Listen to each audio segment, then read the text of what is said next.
اسی طرح کے واقعات سننے کے لیے ہمارے چینل کو سبسکرائب کریں۔ بسم اللہ الرحمن الرحیم۔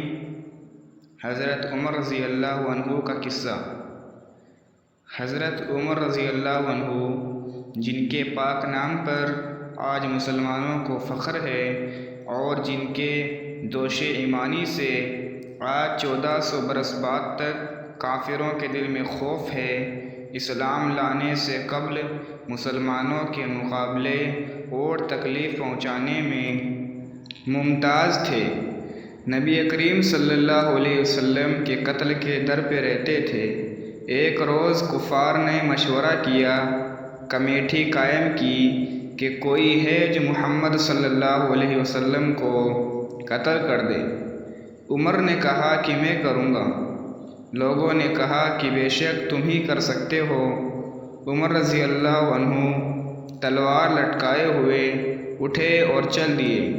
اسی فکر میں جا رہے تھے کہ ایک صاحب قبیلہ زہرہ کے جن کا نام حضرت سعد بن ابی وقاص رضی اللہ عنہ ہے اور بعضوں نے اور صاحب لکھے ہیں، ملے۔ انہوں نے پوچھا، عمر رضی اللہ عنہ کہاں جا رہے ہو؟ کہنے لگے کہ محمد صلی اللہ علیہ وسلم کے قتل کی فکر میں ہوں، نعوذ باللہ۔ سعد نے کہا کہ بنو ہاشم اور بنو زہرہ اور بنو عبد مناف سے کیسے مطمئن ہو گئے کہ وہ تمہیں بدلے میں قتل کر دیں گے؟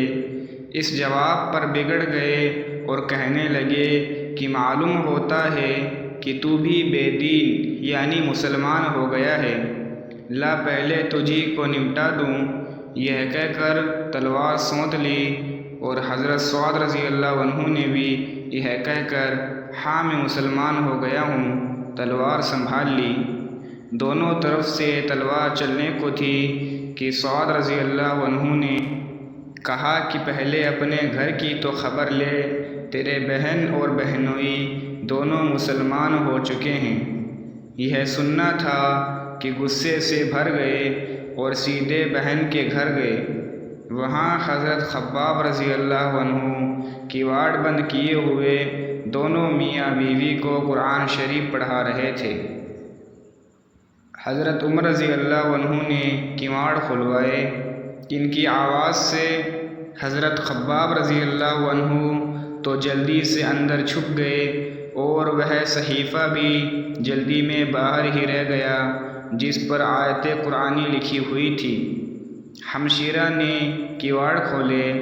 حضرت عمر رضی اللہ عنہ کے ہاتھ میں کوئی چیز تھی جس کو بہن کے سر پر مارا، جس سے سر سے خون بہنے لگا اور کہا کہ اپنی جان کی دشمن تو بھی بددین ہو گئی۔ اس کے بعد گھر میں آئے اور پوچھا کہ کیا کر رہے تھے اور یہ آواز کس کی تھی؟ بہنوئی نے کہا کہ بات چیت کر رہے تھے۔ کہنے لگے، کیا تم نے اپنے دین کو چھوڑ کر دوسرا دین اختیار کر لیا؟ بہنوئی نے کہا کہ اگر دوسرا دین حق ہو تب۔ یہ سننا تھا کہ ان کی داڑھی پکڑ کر کھینچی اور بے تحاشا ٹوٹ پڑے اور زمین پر گرا کر خوب مارا۔ بہن نے چھڑانے کی کوشش کی تو اس کے منہ پر اس زور سے ایک تماچا مارا کہ خون نکل آیا۔ وہ بھی آخر عمر ہی کی بہن تھی۔ کہنے لگی کہ عمر، ہم کو اس وجہ سے مارا جاتا ہے کہ ہم مسلمان ہو گئے ہیں۔ بے شک ہم مسلمان ہو گئے ہیں، جو تجھ سے ہو سکے تو کر لے۔ اس کے بعد حضرت عمر کی نگاہ اس صحیفے پر پڑی جو جلدی میں باہر رہ گیا تھا اور غصے کا جوش بھی اس مار پیٹ سے کم ہو گیا تھا اور بہن کے اس طرح سے خون میں بھر جانے سے شرم بھی آ رہی تھی۔ کہنے لگے کہ اچھا مجھے دکھلاؤ یہ کیا ہے؟ بہن نے کہا کہ تو ناپاک ہے اور اس کو ناپاک ہاتھ نہیں لگا سکتا۔ بہت اصرار کیا مگر وہ بے وضو اور غسل کے دینے کو تیار نہ ہوئی۔ حضرت عمر رضی اللہ عنہ نے غسل کیا اور اس کو لے کر پڑھا۔ اس میں سورہ طٰہٰ لکھی ہوئی تھی۔ اس کو پڑھنا شروع کیا اور حالت ہی بدل گئی۔ کہنے لگے کہ اچھا مجھے بھی محمد صلی اللہ علیہ وسلم کی خدمت میں لے چلو۔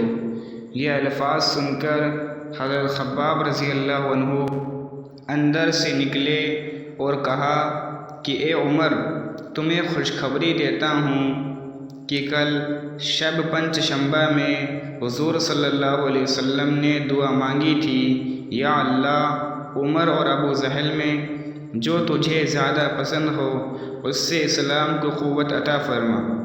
یہ دونوں قوت میں مشہور تھے۔ معلوم ہوتا ہے کہ حضور صلی اللہ علیہ وسلم کی دعا تمہارے حق میں قبول ہو گئی۔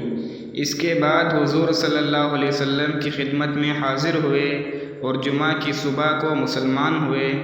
ان کا مسلمان ہونا تھا کہ کفار کے حوصلے پست ہونا شروع ہو گئے، مگر پھر بھی یہ نہایت مختصر جماعت تھی اور وہ سارا مکہ بلکہ سارا عرب اس لیے اور بھی جوش پیدا ہوا اور جلسے کر کے مشورے کر کے ان حضرات کو ناپید کرنے کی کوشش ہوتی تھی اور طرح طرح کی تدبیریں کی جاتی تھی۔